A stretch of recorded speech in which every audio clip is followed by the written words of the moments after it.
विद्यया किङ्करीकस्य सामाया शङ्कराचार्यमाश्रये प्रह्लादवरदो देवो यो नृसिंहपरो हरिः नृसिंहोपासकं नित्यं तं नृसिंहगुरुं भजे श्रीसच्चिदानन्दशिवाभिनव्यनृसिंहभारत्यपितान् यतीन्द्रान् विद्यानितीन् मन्त्रनितीन् सदात्मनिष्ठान् भजे मानवशम्भुरूपान् सदात्मध्याननिरतं विषयेभ्यः परान्मुखं नौमि शास्त्रेषु निष्णातं चन्द्रशेखरभारतीं विवेकिनं महाप्रज्ञं धैर्योदारक्षमानिधिं सदाभिनवपूर्वं तं विद्यातीर्थगुरुं भजे भारतीकरुणापात्रं भारतीपदभूषणं भारतीपदमारूढं भारतीतीर्थमाश्रये विद्याविनयसम्पन्नं वीतरागं विवेकिनं वन्दे वेदान्ततत्त्वज्ञं विदुशेखरभारती.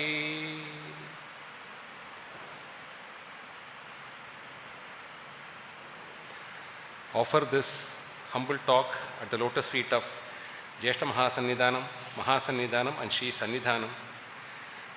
May their blessings translate into words through the next few minutes, and may the best be conveyed through their divine grace and blessings. Ellarku namaskaram, and immense thanks to Vijayanand, Vidyashankar, R. Krishnan, and to the Astigas of Coimbatore, and profound respects to Shri Kudumba Sastri and Shri K.L. Srinivasan.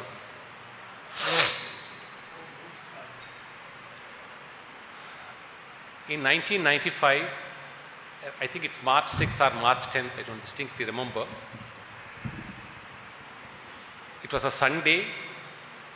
The whole hall was so crowded that from at a great distance we could have the glimpse of Shri Mahasannidhanam for less than 1 minute.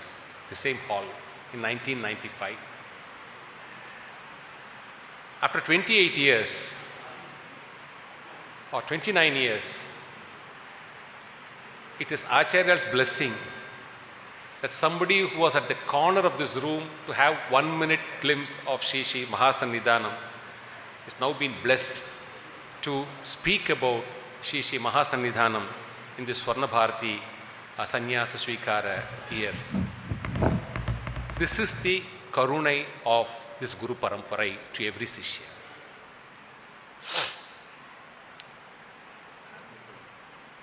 Am I audible? Kekarda?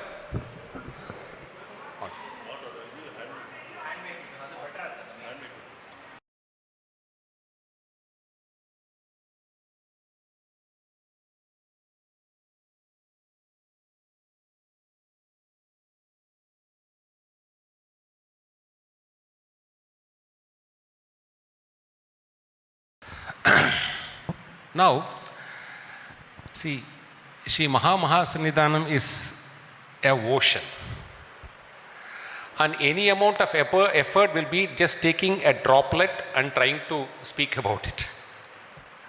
So which of the droplets should we choose today? That's all, because you can never describe an ocean or speak about Mahasannidhanam in 1 hour or 50 minutes, as the case may be.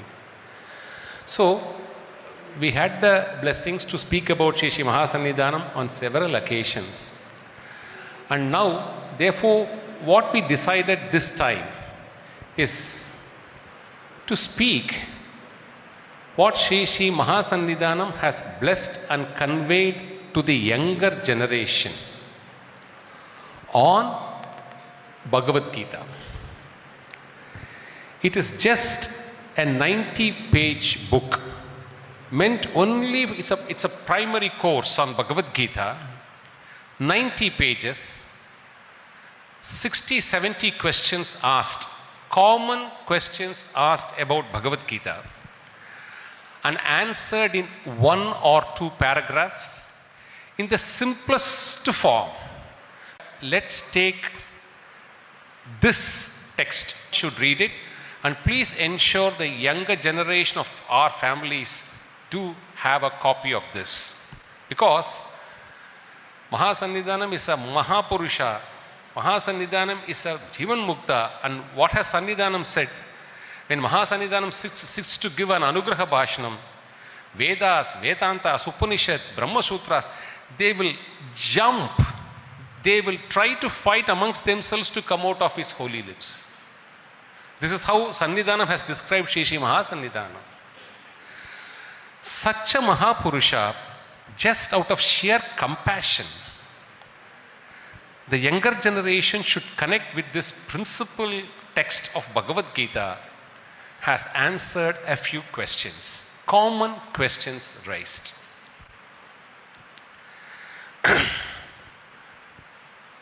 Let's assume what will give us the greatest fulfillment in life? Power? Money? Status? Recognition? Ability to manage? We can keep adding any number to this list. What will give us the fulfillment in life? Someone will say, money gives me fulfillment. Somebody will say, power gives you fulfillment. Somebody says, Shakti gives you fulfillment. Somebody will say, no, a combination of everything gives fulfillment. Now, Shri Mahasannidhanam answers it in just 2 paragraphs. Look here. All of this, no doubt, gives fulfillment in one way or the other.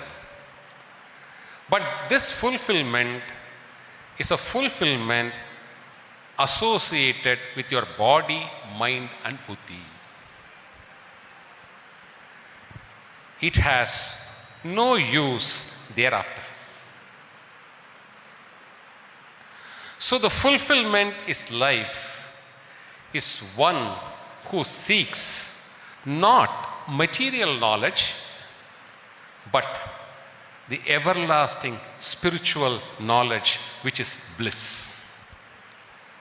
So fulfillment in life is bliss. And Bhagavad Gita is a tool which can guide one into this bliss. Simple. You have a set of things to say, it gives me fulfillment. Whereas you say, this is all fine, but this is not the end of it, and there is something beyond it. And one who pursues beyond that attains that level of fulfillment. A question is posed to Acharya. Why does Bhagavan incarnate? It's one of the questions. And the explanation given by Acharya is something so unique, and the dimensions Acharya has touched it is so unique. Acharya says, we all know we don't use the word creation in our text, because creation is, it has to start and it has to end, it has to have a raw material, it has to finish. We always say this universe is a manifestation of God's will. There's a difference between creation and a manifestation. So, world manifests at the will of Brahman. Now, this world has to work in an order. When you run a nation, you need a constitution. That's the governing document. So, when universe has to run in an order, you need certain principles to govern it. Step 1. These principles are commonly called and known as dharma. Step 2. No doubt this is dharma, but compared to a constitution of a nation, compared to the types of governance we have had for millennia, sometimes it's kingship, sometimes it is democracy, sometimes it is dictatorship, so change is inevitable. So are we to confirm that this manifested universe is governed by different rules of laws for different periods? because that's our human nature to think like that.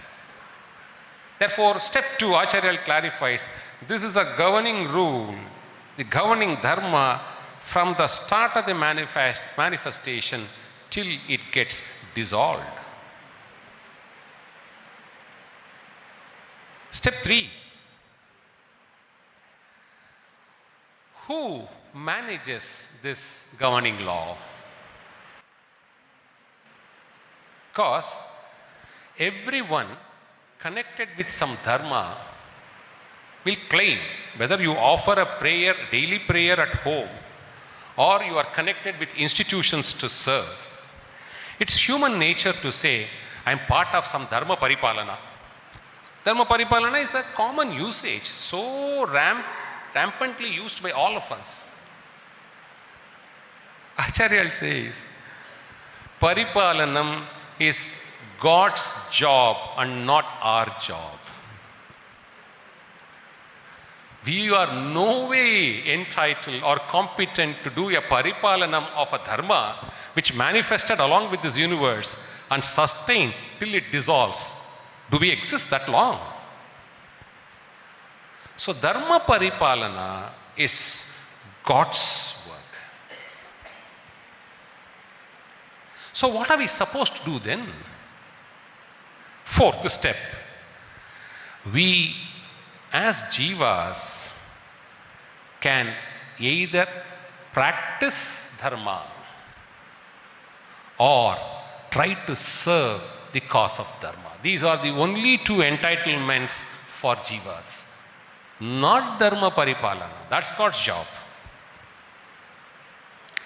We can practice it. That's the first best option. And to whatever extent we can do, suppose we don't do it to that extent, then at least can you get connected? That's why this text of 90 pages is meant for youth. It speaks their language. Acharya, so Mahatapasvi, scales down to reach out to our children to say, if you can't practice, then can you serve them? These are the two eligibilities a jiva has in this birth. Step 5. This dharma, as it travels through this manifestation of universe for millennia, for yugas, has ups and downs because of the way the jivas lead their life or govern themselves through this law. So, decline of a dharma is also a part of God's scheme. And therefore, God assures, when there is a decline to a stage where it is irretrievable, that stage, Bhagavan will incarnate as an avatara. He now comes, why Bhagavan incarnates? He gives 4 first principle steps and comes to the 5th step. Therefore, Bhagavan incarnates to sustain and conduct a dharma paripalanam, to ensure the lost glory is retrieved and put on stream. Can we do it? Can any one of us here do it? It's the job of only Bhagavan, not us. So, therefore, avatars take place whenever required, at the will of God. We can't say, no, God has to come now because we find it to be very difficult. Nothing doing. It's God's will. And one such greatest avataram is the avataram of Adi Shankara Bhagavad Pada. But for Acharya, none of us would be doing what we are doing today. None of us. 72 different practices. If you utter the word Veda, you will be shunned. In that situation emerged Bhagavad Pada Shankara. And recreated, restored a renaissance and restored the glory of Advaita. Therefore, three important aspects which we should bear it in mind for how an youngster would approach it. God plus Dharma plus Avatara makes our Dharma unique, called Sanatana Dharma. Because it's God's Dharma, God maintains it, and God assures whenever there is a decline, I will appear and restore it, and He has been restoring it. So, youngsters, the question, the answer which Acharya gives is, as youngsters, do you want to practice and connect with this Dharma and benefit or not? Choice is yours. No compulsion. Choice is yours. So, the first aspect of this question is, what is the bottom line? Because a youngster has to understand, he will ask us, okay, all this narration is fine. What is the takeaway? That's how they will react. So the first takeaway to the first question is, know the distinction between Dharma Paripalanam, which is God's job, and practice of Dharma or serving Dharma, which is Jiva's job. If you understand this distinction, you will serve the cause of Dharma without ego. That's the first fundamental point. Kill it. Kill it. Think that you are a servant of Dharma, not a master of Dharma to maintain it. So, Dharma gives us phala only when served without ego. That's one principle takeaway for all of us. And for all times to come, this should be kept repeatedly in our mind. Now comes the second question. Excellent. Very nice. Okay. Please tell us how to serve Dharma. Practice Dharma is a different, completely Vedantic topic, which we will do it some other time. Now, to connect with the youth, how do we practice, how do we now serve Dharma? Acharya gives one simple illustration as an answer to this question. Look here. Many of us think it's something which Acharya has said again and again in the Anugraha Bhashanam. All of us think giving donations will wash off our sins. That's the easiest connect. It's the assumption which many of us have. Many young children also have. So Acharya says, all right, giving donation can also do you good. There is no doubt about it. Because you are disowning what you are otherwise bestowed in this birth. You are ready to disown something. So it's good. But says, when you do the service to Dharma, attitude matters. It is your attitude in serving the Dharma that matters to you. Only then Dharma will have effect on you. So what should be the attitude? Acharya says, let's take the case of a monetary donation. Somebody is wealthy or resourceful and therefore wants to donate for a good cause. He or she can do it in two ways. Acharya says, these are the two options available to you. Option one, I have wealth. I can give and therefore I donate happily. Option B, God has blessed me this wealth in this Janma. God has blessed me the mind to serve the cause of Dharma. So, may I feel blessed to serve Dharma by offering this donation to this good cause. In both the cases, money flows out of your purse. You are ready to disown. That's good. That's a good symptom because you are ready to give. But How you give matters a lot for God. How you give may not matter to us amongst human beings. We understand lifestyles. But for that dharma to translate into a phala for you, your attitude matters. So the same money which you want to give, in what framework of mind you give matters. 2, see how he expands it slowly. He says, look here, we all think offering money is the easiest way to connect with dharma. But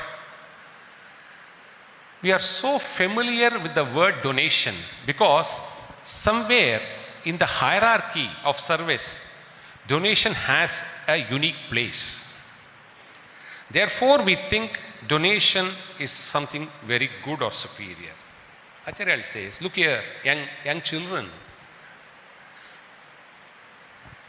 don't plant the idea of donation equals dharma or service of dharma is through donation. Translate it as, what can I offer as a service to God or dharma? Instead of the word donation, substitute it with an expression offering. Now start working. What can you offer? Every jiva has some resource in him or her to offer. The human birth is got only that way. Nobody is left high and dry.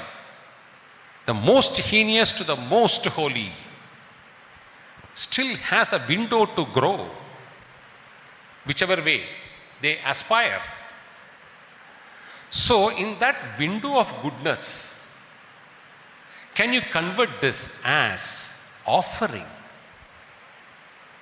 Then ask this question. Once it becomes offering, you can offer your time to serve. Please understand, today, donations flood many good causes. Money comes first because it was coming last in our term, 30 years back, 40 years back. Today, you ask for a good project, money comes first. Because people afford and they want to associate. But what comes last is ability and the time to translate that money into a good result.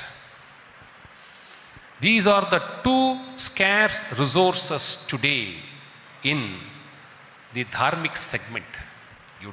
People don't have time to serve the cause of dharma. People don't have the ability to serve the cause of dharma. So, now instead of donation, if we substitute it as offering, if someone has time, I have this much of time at my disposal. Oh, what a valuable resource he or she will be for us. If somebody says, for example, we are now looking at a lot of translation works. There are gems, invaluable scripts available with us in our research center. In some languages, it needs to be translated into Tamil, Kannada, Malayalam, Marathi, in Hindi. If somebody says, I have been a translator, or somebody says, I know this language, I can do the translation, why money from them? What are we going to do with them? Because this resource is much more important than a donation today. And what a yeoman service you would be doing, because what is not otherwise accessible, an important text, somebody in their mother tongue can read it and assimilate and experience it. What a great service it would be. So, the second point is, don't let young children not plant the idea in their mind. Service means only donation through money. It can be in any form. And Acharya, see the first point when we said Dharma Paripalanam, between Paripalanam and serving, we will lose ego. That's the first takeaway. Now for children, what is the second takeaway? This question gives what is the takeaway? Look here, if you're going to donate it as only wealth, then you will be deep into action of contribution. Whereas if you say, I have time to serve, I have ability to serve, I have responsibility to serve. In fact, one of the sitting judges of the Honorable Supreme Court in an open meeting was saying, clarifying, a person for the last 30 years, he has been on Saturdays and Sundays, goes and cleans one Shiva temple. It's a very important shrine in Bangalore. And both him as a lawyer, today as a Supreme Court judge, and the other gentleman, starting from the scratch, is now running a big empire in Bangalore. Comes and says, so he asked him, you were doing it 30 years back, you are doing it 20 years back, now you are running a big empire, where do you find the time to come and connect on Saturday and Sunday? He says, no. If I miss it for 3 weeks or 4 weeks, I will become a monster. My only connect with sanity is spending the Saturday and Sunday and cleaning the premises of the temple. That alone makes me stable and sane and grounded to earth. That's the answer that CEO gives. So, he is not one, he might be contributing, he might be having his own CSR projects, that's different. But he finds the connect is not through donation. The connect is by cleaning the temple, so that he remains grounded to the earth. So the second takeaway is, first takeaway is, don't have ego when you are connected with Dharma. The second is, do whatever you can, it's acceptable in Dharma. When you do it, then the mind translates from mere action into duty. Over a period of time, you will realize this is your duty to do. There is no ego. And second point is duty. Now come to the third question.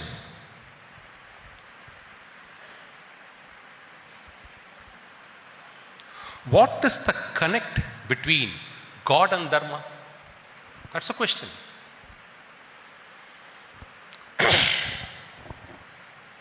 Our Acharyas are the example for this. Even though Acharya doesn't say so in the Acharya will never say, I am an example for somebody.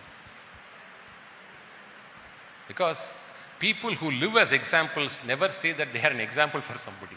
They just live as examples for others to emulate. It's your choice.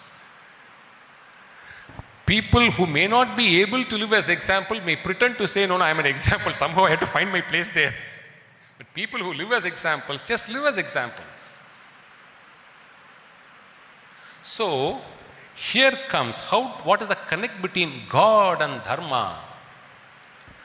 And says, quotes from the Bhagavad Gita to say, look here, all of us have to perform Dharma, practice Dharma or serve Dharma, because without an exception, including me, God. For this world to be in an order, I also have to perform actions. So, when Krishna said, for a sannyasi, there is no looking back. For a Pithatipati, he is casted with a duty and obligation by Bhagavad-pada Shankara. You cannot run away.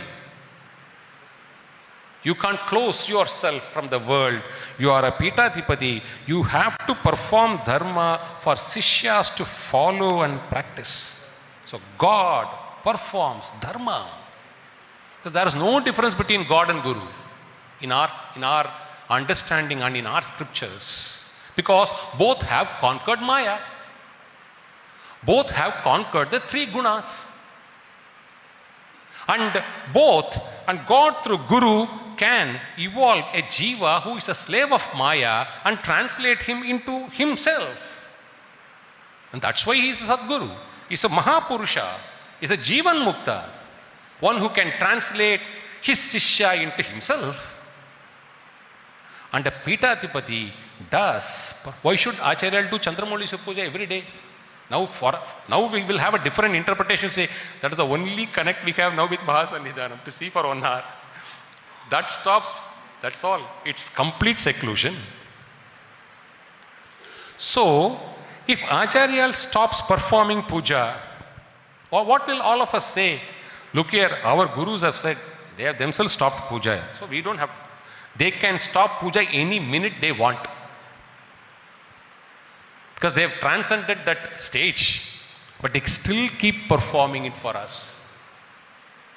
Therefore, Acharya says, it is not enough if you hear about Dharma, speak about Dharma, listen to Dharma, discuss about Dharma, fight for Dharma. You should practice Dharma as a natural habit in you at some point of life. That's the third takeaway. Now the fourth takeaway is, please tell us, how do you immediately connect? Because God is invisible. You are saying so many things. Simple. We come in a lineage which is 1250 years old. And we come in a lineage where every Mahapurusha, every Jivan Mukta of this Pitadipati has evolved a Sishya Swamigal at that point of time and given to us. We are not rendered orphans even for a day in this 1250 years. Something which we should really acknowledge in our mind and find it as an experience. Tell us one day that we have been left without a guru. Let our lineage go back any length. Say, no, we didn't have a guru for a day.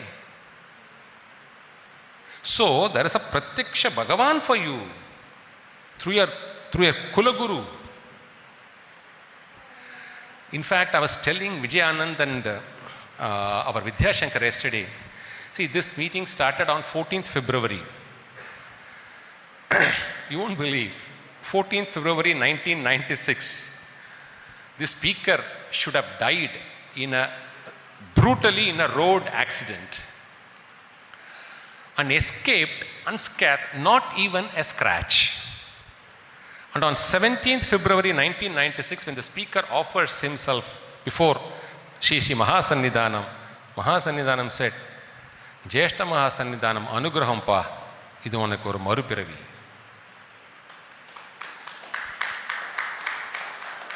So I'm actually 29 years old. It's a fresh lease of life. Every breath that comes out of the speaker's body is his mercy. Me and my cousin went today to a cousin's house to offer our namaskarams and prayers to a rare Shiva Lingam, which is 135 years old. Omkareshwar is the name of that Vigraham. It was given in 1895 by our 33rd Acharya, Sachidananda Shiva Abhinava Narasimha Bharati Mahaswamigal, when he camped for the second time at Melmangalam. Acharya has come thrice to Melmangalam. One with his Guru, then in 1895 and third in 1909, before the Kumbhabhishekam for Adi Shankara at Kalati.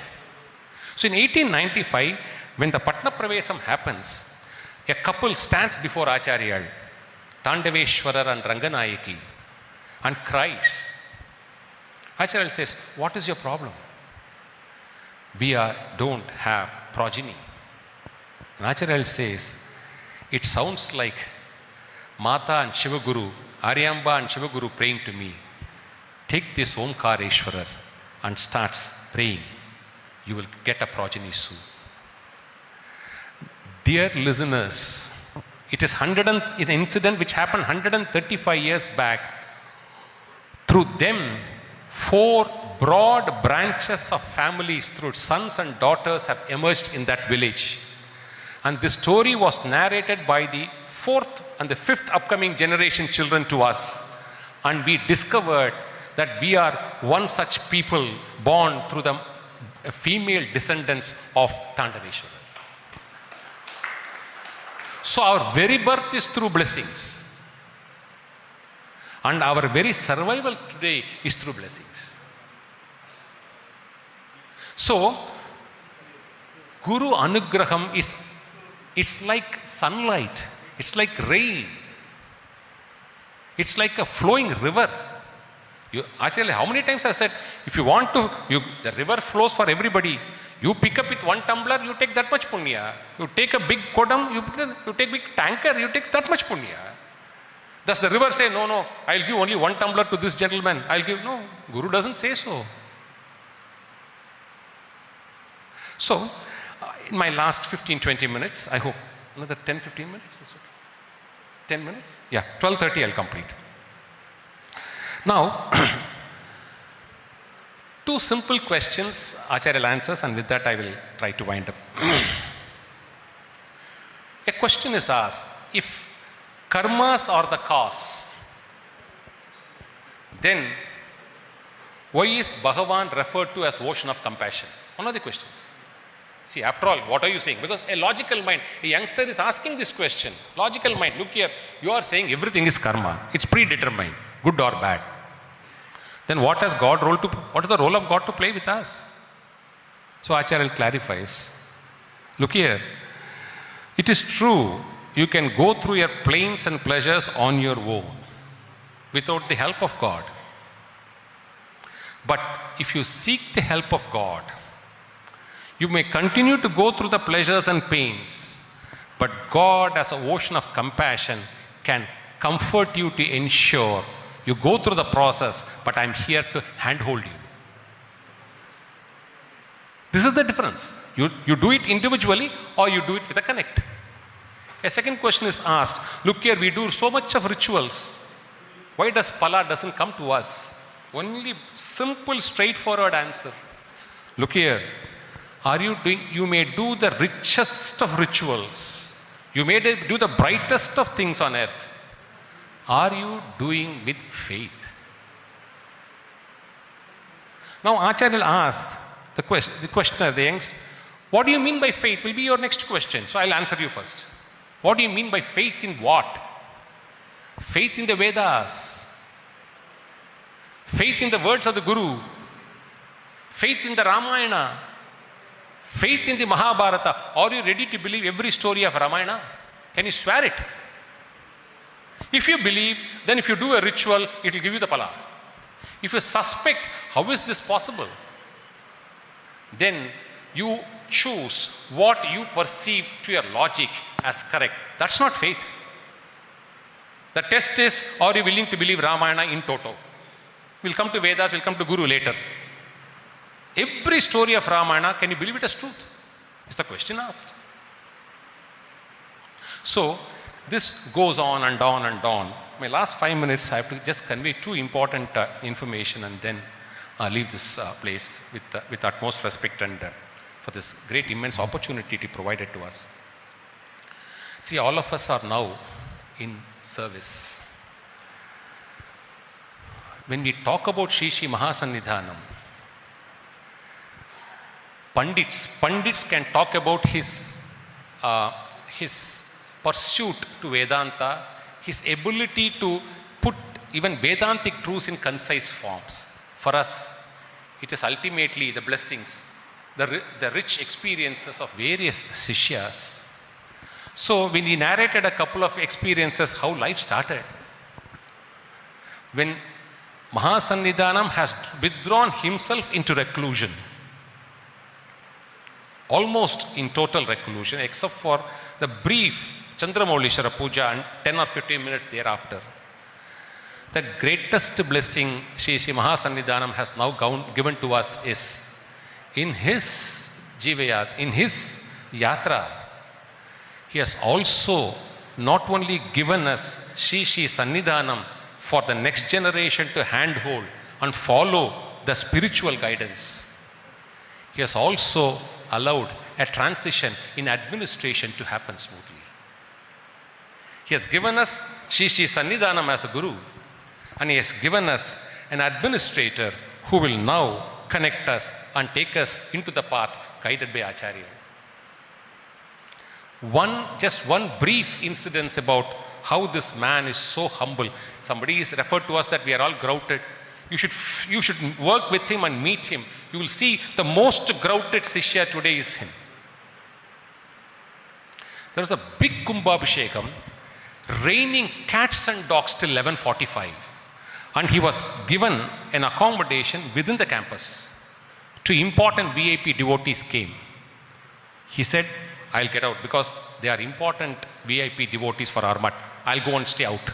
So when somebody requested, why don't you come and join us in a hotel? He said, that is 1.5 kilometers away. I'm not very sure whether Ola will come in the morning or not. And he chose such an ordinary place to stay, appalling place rather to say, 600 meters away from the place in the same road. And when somebody asks why, no, we don't know when Acharya will call. And we have no control when the rain will stop. I have an umbrella in my hand. 600 meters, anytime on a beck and call, I'll be there. 1.5 kilometers, I may get stuck. This is his devotion to the Peetham and Acharya. When we spoke very briefly, because he is now in a different role, it's not easy to access. So what will be your first priority? And the answer was straight and simple. Every Sishya is connected to the Acharya, and Acharya is connected to every Sishya. It shall be our endeavor in our regime that every Sishya also owns this Sringeri Sharda Peetham has his own institution. That transition should happen, that field, you should reach that field, and we will work towards that field. So, it is the choicest of blessings that Shri Mahasannidhanam has blessed us with a new administrator and CEO, Shri P.A. Murali. And the concluding words is, Acharya has said all of us one thing when we serve Dharma. All of us are anxious to serve Dharma. But Acharya has said, even if there is a conflict on some issues, you put across your view correctly. Don't fight and don't express hatred which the other man is capable of. Shun away. Because when, in fact, in Krishnan's exhibition, he has captured a beautiful anecdote. When Shri Sannidhanam drew an entram, when the entram was flowing inwards, Acharya said, you can draw this entram and use it to have power, to have control, and to conquer enemies. But this Peetham and its gurus have no enemies. We don't see anybody as our enemy. So draw it outwards. And Shri Sannidhanam has said this in the 15 talks, eulogizing his guru. He has himself said this. So we don't have enemies. But point is very clear. When somebody makes a wrong statement, somebody makes a wrong fact, I'll just cite one incident and with that we close. Recently, a very distinguished and a very, very respected person, a seasoned speaker, very, very respected person, gave a statement during this Ramalalla Kumbhabhishekam at Ayodhya to say that the Putra Kameshti Yagam was performed elsewhere and not Ayodhya.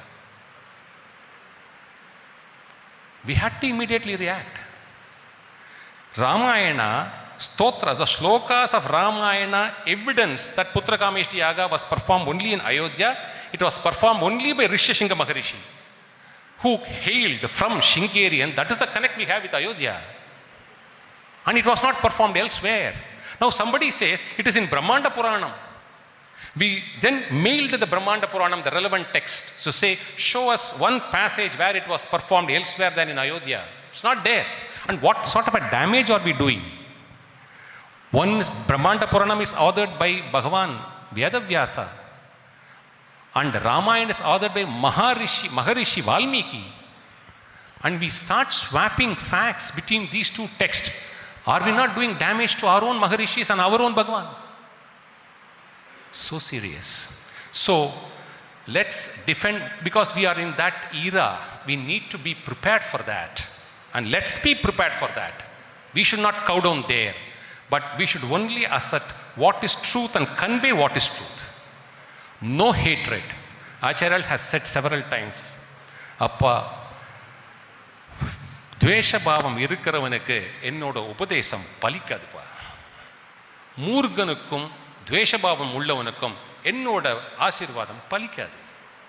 So we will move away from Acharyal's grace if we show hatred with fellow human. The simplest which every youngster can try. With these words, it's a divine blessing.